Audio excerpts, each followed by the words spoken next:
आदरणीय सांसद श्री गोपाल शेट्टी जी, अन्य प्रमुख अतिथि, भाइयों तथा बहनों, आप सभी ने जब सरकार 19 में आई तो सुना होगा कि India should achieve 5 trillion economy, और 5 ट्रिलियन इकोनॉमी पहुंचने के लिए क्या क्या स्टेप्स चाहिए, क्या क्या करना चाहिए, वो आप हर बजट में देखते हैं। अभी इस साल, पिछले साल अगर कोरोना नहीं आता और अगर प्रॉपर जीडीपी ग्रोथ होती तो हम लोग करीब करीब 3 ट्रिलियन के करीब पहुंच गए होते।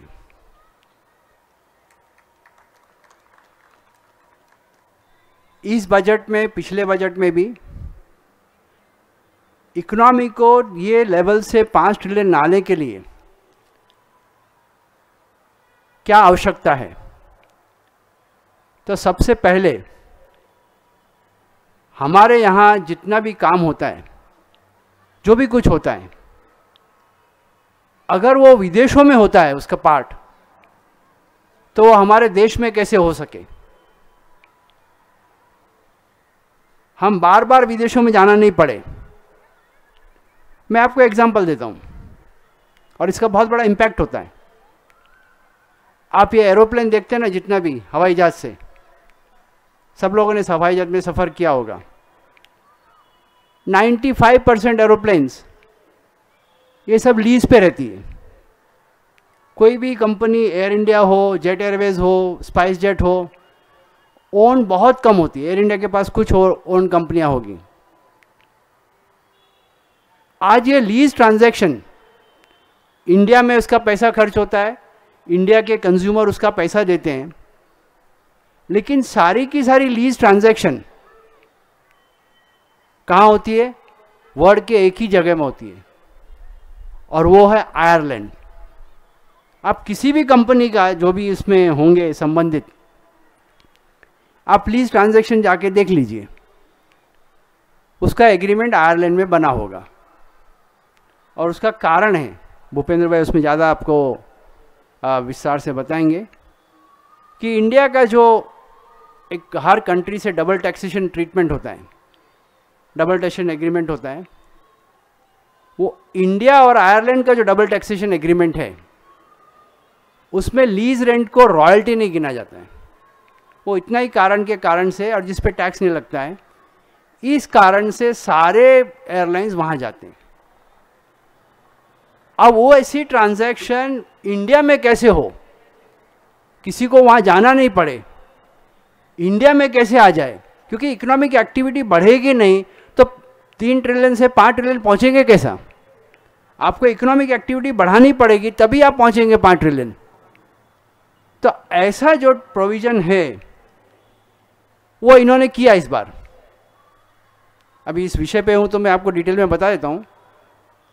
होता क्या है, आप बाहर से किसी को बुलाते हैं, तो आप किसी से भी बात करिए, आप फॉरेन ट्रेड एसोसिएशन जाके बात करिए, वो पहला प्रश्न पूछता है, sir Indian taxes are very heavy.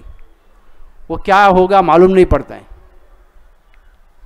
बहुत ऐसे केसेस है जहाँ भी हमारे मिनिस्टर गए हैं प्रमोशन के लिए, उन सबको यही बोला गया है कि आपका टैक्सेशन है ना, वो बहुत कॉम्प्लिकेटेड है। इसीलिए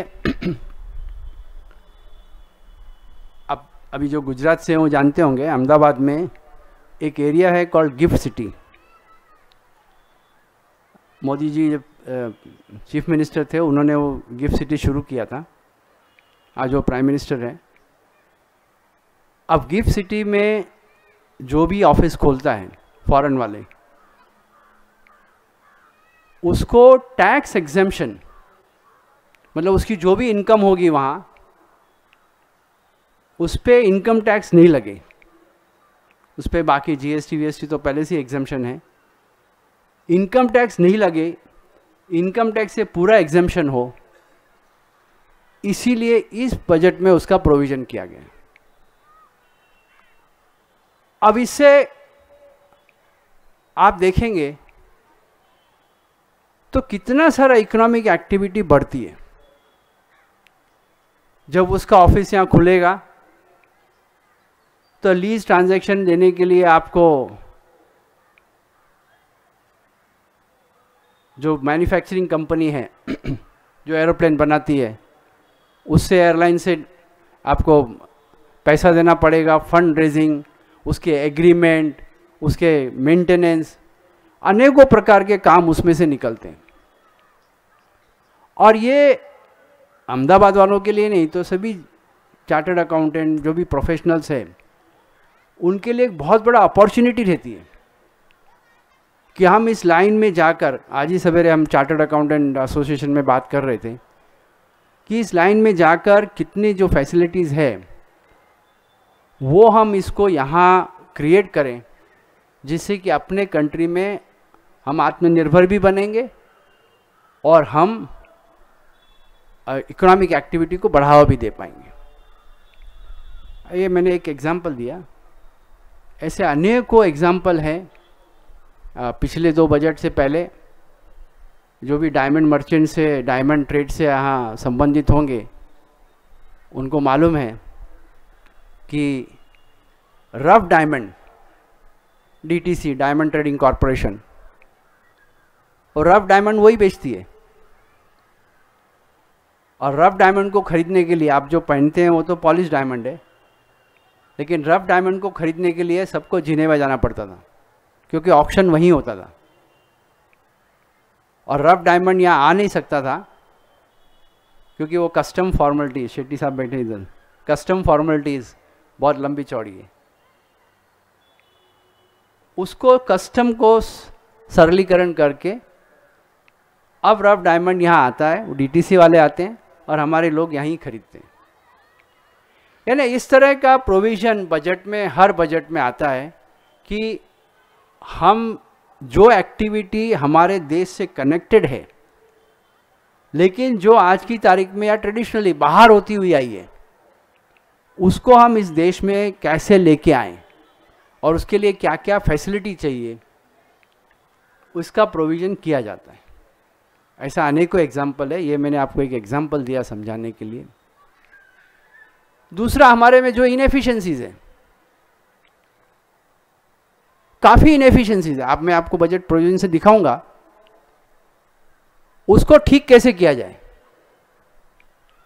कुछ सरलीकरण करके, कुछ इन्वेस्टमेंट को बेचकर, अभी शेट्टी जी ने बताया काफ़ी सारे पीएसयूज़ को प्राइवेटाइजेशन किया जाएगा, वो बहुत आवश्यक है। आपको अभी फर्स्ट स्लाइड से मालूम पड़ेगा कितना आवश्यक है। तो इससे भी हमारे जो इनएफिशिएंसीज है उसमें टैक्स भी बचेगा और हमारे इकोनॉमिक एक्टिविटी में ग्रोथ होगा। और थर्ड एंगल आता है कि हम कौन सी नई इकोनॉमिक एक्टिविटी हमारे देश के लिए शुरू कर सकते हैं जो एसेंशियल है, आज की तारीख देखते हुए बहुत आवश्यक है। हेल्थ, ऑफ कोर्स कोरोना के बाद में सबको मालूम है health is a main activity. दूसरा, जगह जगह आप देखेंगे आज बैंकों की इतनी बड़ी समस्या है, मैं आपको बोलता हूँ कि कार लोन दिया जाता है। कार लोन देने के बाद में वो इंस्टॉलमेंट नहीं देगा तो पहला बैंक क्या करता है, तो कार को वापस लेके आता है। कार ले आए, अभी क्या आगे उसको खड़ा करना है तो आप उसका चार्ज दीजिए। Thank you. आप उसको चार्ज दीजिए। अब वो कार बेचने जाते हैं तो बैंक का लोन आउटस्टैंडिंग 8 लाख रुपया, कार बिकता है 4 लाख रुपए में भी नहीं। और बैंक वाला कार बेचता नहीं है। आप जगह जगह देखेंगे तो ऐसा स्टोरेज प्रमाइसेस बने हुए, और कई तो गाड़ी को ऐसा ही छोड़ देते हैं रोड पे और सोसाइटी के बाहर वो पड़ी रहती है। आप जाके देखिए जो ब्रिजेस बने, खास करके सांता क्रूज के नीचे करीब करीब 200-250 2-3 व्हीलर्स खड़े हैं, वो ऐसा ही जंग खा रहे हैं। क्योंकि हमारे पास में स्क्रैपिंग पॉलिसी नहीं है, कोई उसको तोड़ नहीं सकता है। तोड़ क्यों नहीं सकता है? तो अभी उसका आरटीओ में क्या प्रॉब्लम है, कौन सा चोरी में फंसा है, कौन से एक्सीडेंट में फंसा है, कितना बाकी है, अनलेस वो पॉलिसी नहीं बने तो देश का कितना एसेट्स, अब उसमें लोहा लगा है, उसमें इंजन लगा है, उसमें पार्ट्स लगे हैं, वो सब एसेट ऐसे ही खड़ा है। बैंक वाला परेशान है, मेरा पैसा नहीं मिलता है। आदमी परेशान है, उसका ब्याज बढ़ते जा रहा है, बैंक वाला कुछ कर नहीं रहा है। और देश की अर्थव्यवस्था पे इस पे इफेक्ट आता है, क्योंकि इतना सारा जो एसेट है वो ऐसा ही खड़ा हुआ पड़ा है। वो क्यों है? कि आपके पास स्क्रैपिंग पॉलिसी नहीं है। और स्क्रैपिंग पॉलिसी बनेगी तो उसके हिसाब से इतने बड़ी बड़ी कंपनियां हैं, महिंद्रा एंड महिंद्रा, मारुति है, टाटा है, ये सब, बजाज है, ये सब इससे खरीद पाएंगे और उसको स्क्रैप कर पाएंगे। मैं इस बैकग्राउंड के साथ में पहला स्लाइड चालू करता हूं। देखिए ये बजट है। इस बार हमने 21-22 में 22,10,000 करोड़ रुपया का टैक्स कलेक्शन होगा। उसमें जीएसटी भी है, डायरेक्ट टैक्स भी है, सब है। 22,10,000 करोड़ का होगा। अब इसमें सबसे ज़्यादा खर्चा किधर जाता है? देखो हमारा घर का भी बजट बनता है, हम भी घर में अपने बजट में देखते हैं भाई 50,000 लाख रुपया जो भी हमारा खर्चा है, उसमें खाने में कितना, इलेक्ट्रिसिटी में कितना, फ्रूट्स में कितना, कपड़े में कितना, सब, और कुछ बचत रखती है। आप ये पढ़ेंगे तो देखो, one of the major expenditure in interest payment in 22 and 22 is 8,09,000 crore. अभी आप सोचिए, आपके घर में बजट में 33% से ज्यादा। एक एज ए बिजनेसमैन मैं आपको पूछता हूं, आप बिजनेस करने के लिए लोन लेते हैं, आपने 5 करोड़ का लोन लिया, आपका उसमें 60 लाख रुपया ब्याज का है, तो आप उससे कितना इनकम अपेक्षा करेंगे? 60 से ऊपर ही करेंगे ना। 60 से नीचे करेंगे तो कैसा आपका बिजनेस चलेगा? अभी 60 से नीचे आपने किया, 5 करोड़ का लोन लिया और इन्वेस्टमेंट ऐसी जगह किया कि आपका इंटरेस्ट आता है, आपका इनकम आता है 50 लाख रुपया, तो हर साल 10 लाख रुपया कहां से लाएंगे? ये जो है देखो आप, 8,09,000 करोड़ एज अगेंस्ट 2021 में 629। Most of the investment in borrowing is PSU, जो करुणाकरण जी बता रहे थे, पीएसयू जो बेचने जा रहे हैं हम लोग। और पीएसयू से 21-22 में इनकम कितना होगा? 1,15,000 करोड़।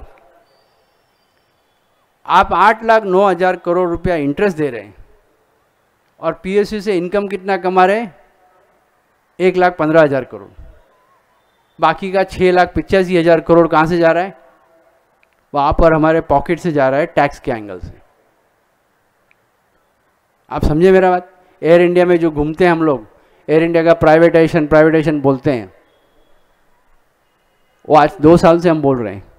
हर साल दोस्तों उसमें 5 से 6,000 करोड़ का नुकसान है। आपको तो पता नहीं पीएसयू के बारे में क्या जानते होंगे आप।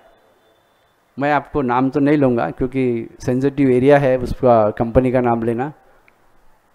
3 साल पहले उस कंपनी को बंद करके, आपने भी घड़ियों में देखा होगा, एचएमटी घड़ी थी, वो घड़ी को बंद उसके लिए ऑब्जेक्शन नहीं आया। एक कंपनी को बंद करके, बिकॉज वहाँ मैन्युफैक्चरिंग में प्रोडक्शन नील था, वर्कर्स को सैलरी जा रही थी। अब वो प्रोडक्शन नील है, वर्कर को सैलरी जा रही है, वो कहाँ से जा रही है? वो बजट से जा रही है। वहाँ पर हम टैक्स भरते हैं, इनकम टैक्स, जीएसटी जो भी आप भरते हैं वो उसमें से जा रही है। उसके बावजूद भी जब बजट में प्रोविजन आया कि इस कंपनी को बंद किया जाएगा, इतना हल्ला गुल्ला हुआ उस कंपनी को बंद करने की, इसको रिवाइवल करो। अरे जिसका कुछ प्रोडक्शन नहीं उसको रिवाइवल क्या करेंगे? कमिटी बिठाओ, यानी कमिटी बिठाने का मतलब है वो प्रोविजन गया। Such is a resistance. अभी इसमें प्रोविजन दिया है 6,85,000 करोड़ रुपया आप टैक्स कलेक्शन करके, आप सोचो 22 लाख करोड़ आप टैक्स कलेक्शन साल का करते हो, उसमें आपका टैक्स अगर 10% भी कम हो तो हम कितना खुश होते हैं। हम बहुत खुश है कि आज टैक्स बढ़ा नहीं है, और कम हो जाए तो कितना खुश हो जाए। इसीलिए ये बजट में प्रोविजन लाया, जैसा करुणाकरण जी ने बताया, कि हम बहुत सारे पीएसयू को बेच देंगे। अभी उसमें चालू हो गया सबका, वेलफेयर स्टेट कहां रह गया? वो वेलफेयर स्टेट में पीएसयू से इनकम नहीं देखना चाहिए। पीएसयू से इनकम मतलब, मैं आपको, मेरे को टाइम कम दिया है, नहीं तो मैं थोड़ा बोलता था। सर थोड़ा टाइम में ज़्यादा लूँगा, 5 मिनट थोड़ा ज़्यादा लूँगा। मैं आपको समझा सकता हूँ, जो पैसा जाता है ना, हमने बहुत डीप में स्टडी किया हुआ है। आपने कुछ साल पहले एक एजिटेशन देखा होगा, जब ये जो पूना में फिल्म इंस्टीट्यूट है ना, फिल्म टेलीविज़न इंस्टीट्यूट और ये इंस्टीट्यूट, इसमें मैं नाम तो भूल गया, एक अपने टीवी सीरियल के हाँ, गजेंद्र चौहान इसको चेयरमैन बनाया था, और कितना बवाल हुआ। आप सबने देखा होगा ये, यू नो ऑल दिस। अभी कारण क्या उसका? कारण ये है कि कुछ लोग उसके हॉस्टल में रह रहे हैं, कोर्स में रजिस्टर्ड है, 20-20 साल से कोर्स में रजिस्टर्ड है। पूना के जैसे स्टेट में वो हॉस्टल का फीस होता है 200 रुपया, 250 रुपया। उनको कोई कोर्स करने से इंटरेस्ट नहीं है, वो अपना बिजनेस कर रहे हैं। तब 200 रुपये भाड़े में मेरे को जगह मिली हुई है, क्या करने का है? अब मैं ये चेयरमैन आने के बाद में ये सबको हटाएगा जाएगा, तो नेचुरली वो तकलीफ आने वाली है। वो जो पैसा है फिल्म, ये जब पीएसयू में डेफिसिट आती है, क्योंकि ऐसे सब हम करते हैं, जो छोटा हॉस्टल का पूरा खर्चा नहीं लेते हैं, खाने का नहीं लेते हैं, टीचर्स का पगार पूरा नहीं लेते हैं, तो उसका डेफिसिट आती है। वो एयर इंडिया में चालू है, तो उसका पैसा कहाँ से आता है? वो ये बजट से आता है। और ऐसे इसीलिए जो maximum minimum government and maximum governance, वो यही कारण है। अभी इतने सब में आपको जाने की आवश्यकता क्या है? ये सब बिजनेस में आवश्यकता क्या है? आवश्यकता इसलिए, ये देखिए उसका कारण ये बनता है। अब स्टेट वेलफेयर बोले तो जो टैक्स देता है उसका वेलफेयर नहीं चाहिए आपको? उसका टैक्स कम होगा तो वो खुश नहीं होगा। तो दोस्तों ये जो चीजें हैं, ये पहली बार कोई बोल्ड स्टेप लेके सब करने जा रहे हैं, और इसका एक कारण है। हर साल, अभी देखिए इस साल का बोरोइंग कितना है? इस साल का बोरोइंग 12 लाख करोड़ है, ग्रॉस बोरोइंग। अब वो क्या होगा? अगले साल 8 लाख का 9 लाख हो जाएगा। और 22 का आपको 22 का 23 करना है तो टैक्स रेट बढ़ाना पड़ेगा। आएगा कहाँ से पैसा? तो टैक्स रेट बढ़ते ही महंगाई बढ़ेगी, ये बढ़ेगी, हम चिल्लाते रहते हैं। तो ये जो पीएसयू वाला है, इसको इस इनएफिशिएंसीज में जो है वो करेक्शन करने की आवश्यकता है। आगे स्लाइड आगे लेना। व्हीकल्स, देखिए व्हीकल स्क्रैप पॉलिसी मैंने आपको समझाया। अभी इसमें क्या है, ये जो नई चीजें आती है ना, as a businessman also it opens a great opportunity for you. ऐसा नहीं है कि ये खाली बनाया पॉलिसी हमने सुनना चाहिए। आप भी एज ए बिजनेसमैन इसमें, अभी कोई आरटीओ कंसल्टेंट होगा, आरटीओ कंसल्टेंट के लिए ग्रेट अपॉर्चुनिटी है, क्योंकि अल्टीमेटली व्हीकल का जो भी पॉलिसी बनेगी आपको आरटीओ से नो क्लियरेंस आने ही वाला है, उसके बिना कोई स्क्रैप करने नहीं देगा।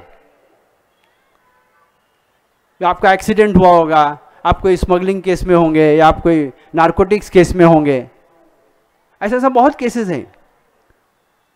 कोई आपको मर्डर करके आपका गाड़ी के पीछे नाम लिखा है, तो ये क्लियरेंस के लिए काम आता है। अब आप मैकेनिकल इंजीनियर है, आपने काम किया हुआ है, as a thing you can expand your business, it opens a great opportunity. और ये कोई वन टाइम नहीं है। जो 20 साल का है वो हर साल कुछ व्हीकल्स 20 साल होने वाला है। कि आज हम 2020 में हैं, 2001 वाली जो व्हीकल है वो 2021 में 20 साल की होगी, 2022 में जाके 2002 की व्हीकल 20 साल की होगी, और ये स्क्रैपिंग पॉलिसी चलता रहेगा।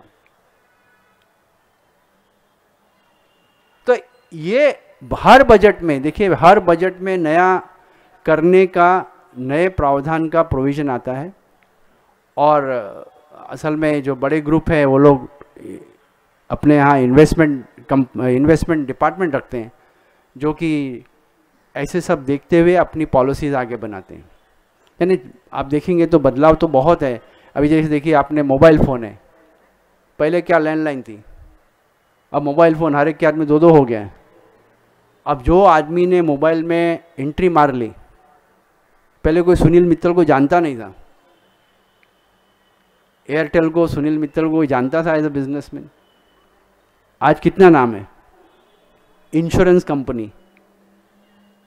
अब इंश्योरेंस कंपनी में HDFC बैंक ने खोला, अभी भी 2 साल पहले उन्होंने कुछ अपना शेयर बेचा है, यानी 1000 करोड़ का 50,000 करोड़ कमाया।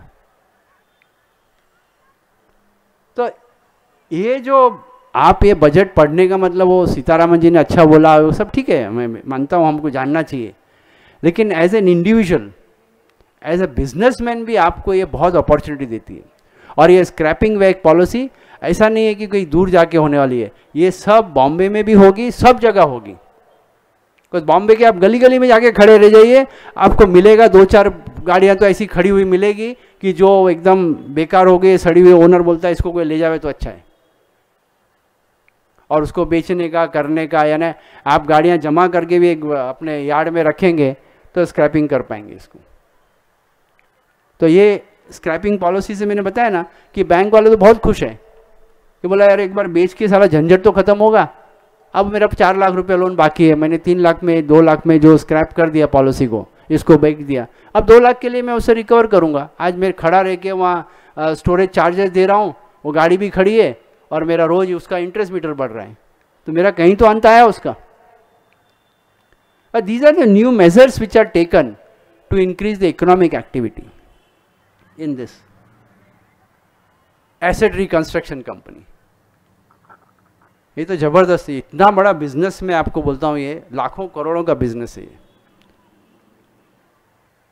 आज अपने बिजनेस में भी हम लोग बिजनेस करते हैं तो कुछ ना कुछ बैड डेट्स होता ही है। कोई भी ऐसा बिजनेस नहीं है कि जिसमें बैड डेट्स नहीं होता है। छोटा भी करते हैं, बड़ा भी करते हैं, जितना बड़ा होगा उतना बैड डेट ज़्यादा होता है। हम लोग तो अपना पर्सनल बिजनेस रहता है तो राइट ऑफ कर देते हैं, छोड़ो यार, नहीं देता ना मारो गोली उसको। पर एक बड़ी कंपनी में एक सिस्टम होता है, और बैंकों में खास करके सिस्टम होता है कि भाई इसको अगर राइट ऑफ करना है तो ऐसे नहीं राइट ऑफ होगा। आज वो मल्ल्या का केस ऑल चल ही रहा है, वैसे राइट ऑफ नहीं हो सकता है। इसको बैंकिंग टर्म में NPA, नॉन परफॉर्मिंग एसेट्स बोलते हैं, NPA बोलते हैं। अब क्या होता है, reserve bank of India guideline देती है कि अगर आपका NPA इतना परसेंटेज से ऊपर है, 15% से ऊपर गया, तो आप फर्दर लोन नहीं दे सकते। अब आपके कुछ एसेट जो ऐसे बने हुए हैं कि जो NPA है, आप कोशिश कर रहे हैं रिकवरी हो जावे, रिकवरी हो जावे, पर होती नहीं है। अभी आप क्या करें, 15% से ऊपर गया तो आपका दूसरा धंधा जो है लैंडिंग का बंद हो गया, आपको फर्दर लैंडिंग नहीं, खर्चा तो बढ़ते ही जाने वाला है, सैलरी बढ़ती है, रेंट बढ़ता है, बढ़ते जाता है। आपका खर्चा बढ़ गया लेकिन लैंडिंग नहीं होने से आपकी इनकम नहीं है और बैंक का प्रॉफिट जाता है। तो वो जो NPA है, हर बैंक का NPA होगा, उसमें ऐसा सिस्टम है कि हम वो NPA दूसरी कंपनी को बेच सकते हैं।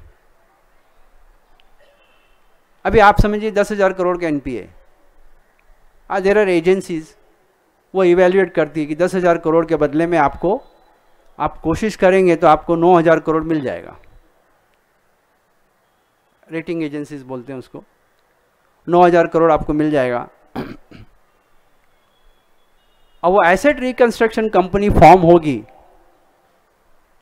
तो वो बैंक को 9,000 करोड़ रुपए दे देगी और ये 10,000 करोड़ रुपया वो परचेज कर लेगी। अब वो सब स्पेशलाइज होते हैं रिकवरी प्रोसेस में, या highly specialize. With the result bank अपने एनपीए से फ्री हुआ, 15% से उसका एनपीए फट करके 3% पे आ गया, उसका लैंडिंग चालू हो गया, उसका बिजनेस शुरू हो गया, जो उसके कस्टमर से उनको और लोन दे सकता है, एक्टिविटी बढ़ेगी। और ये एसेट रिकंस्ट्रक्शन कंपनी वाला, आप मतलब आई डोंट नो आपको किसी को अनुभव है कि नहीं ये सबका। एसेट रिकंस्ट्रक्शन कंपनी का जब लेटर चला जाता है ना बोरोवर को, तो उसको मालूम पड़ जाता है कि अभी तक जो मैंने मामा बनाया, जो मैं इधर डिंग डोंग कर रहा हूँ बैंक के साथ में, अब वो नहीं चलेगा। वो फट जर के भाग के जाता है, सर मेरा सेटलमेंट करो। I don't wish anybody should have experience, but we are handling so many matters of arrears, we no.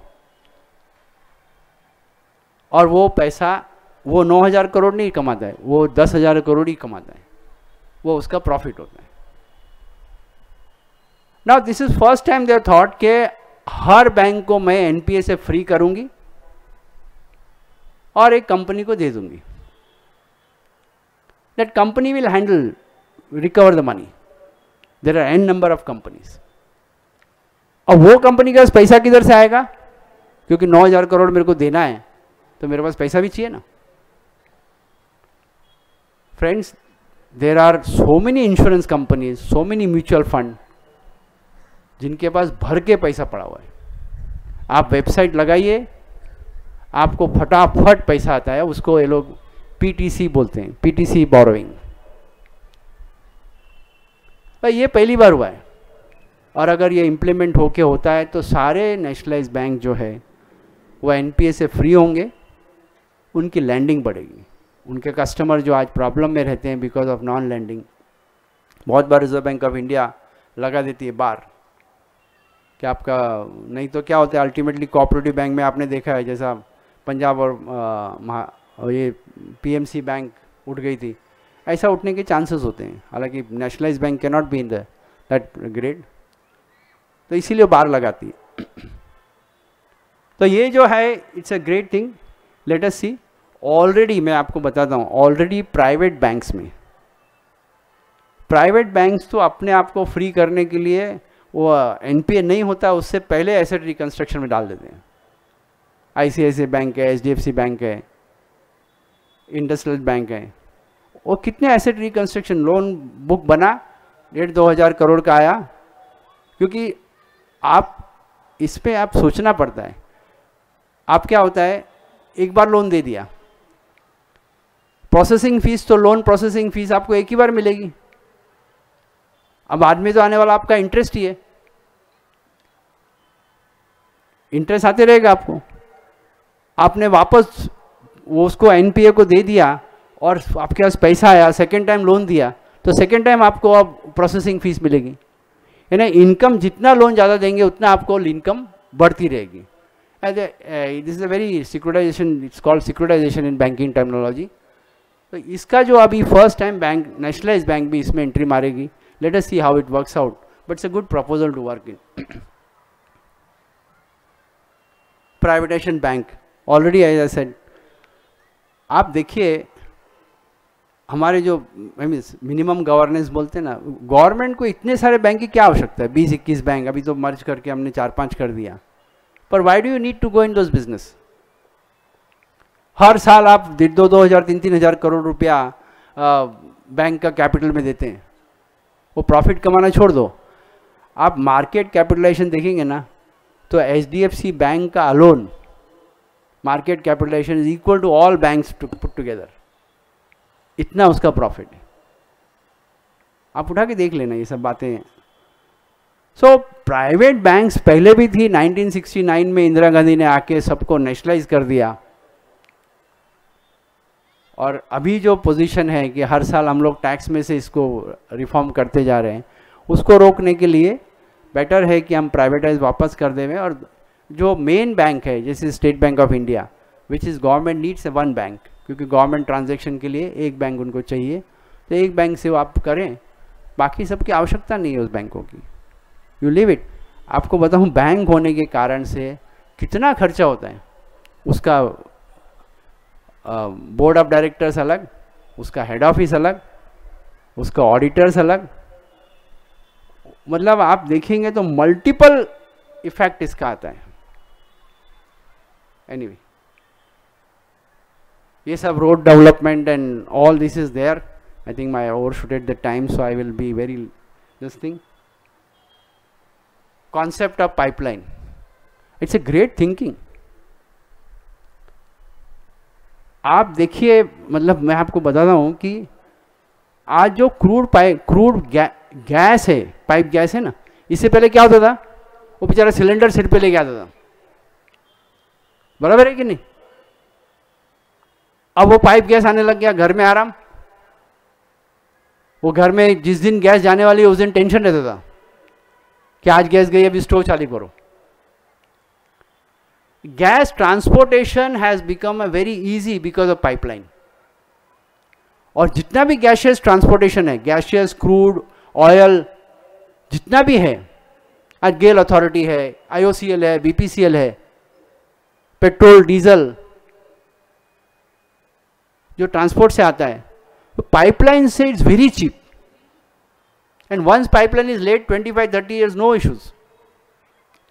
But उसको कनेक्शन करना, अब वो गैस, गेल अथॉरिटी अपना पाइपलाइन लगाएगी, आईओसीएल अपना लगाएगा, बीपीसीएल अपना लगाएगा, तो नेचुरली इन्वेस्टमेंट ज़्यादा होने वाला है।